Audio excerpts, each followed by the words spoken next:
নমস্কার বন্ধুরা, আমি সন্তু সন্তু মানুষের রান্নাঘরে তোমাদের সবাইকে স্বাগত।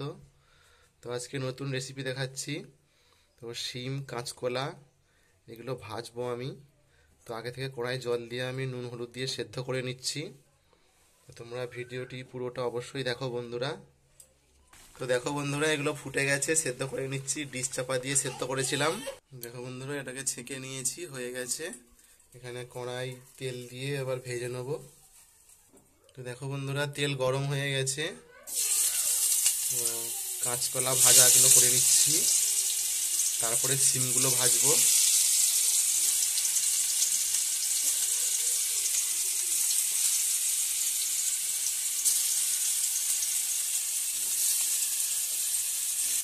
তো দেখো বন্ধুরা, এগুলোকে ভালো করে দু পিঠে লাল লাল করে ভেজে নিচ্ছি, উল্টে পাল্টে। তো বন্ধুরা, এটা হয়ে গেছে। এতে একটু অল্প লঙ্কা গুঁড়ো দিয়ে দিচ্ছি, খেতে ভালো লাগবে। ঝাল ঝাল, হালকা ঝাল হবে, খুব ঝাল না, হালকা ঝাল ঝাল হবে। ভালো করে মাখিয়ে দিচ্ছি এর মধ্যে। দেখতে পাচ্ছ কত সুন্দর দেখতে লাগছে, খেতেও ভালো লাগবে গরম ভাত দিয়ে। কলা ভাজা, শিম ভাজা। তো দেখো বন্ধুরা, সিমগুলো এবার ভেজে নিচ্ছি। সিমগুলো ভেজে নিলে আমার রান্নাটা হয়ে যাবে।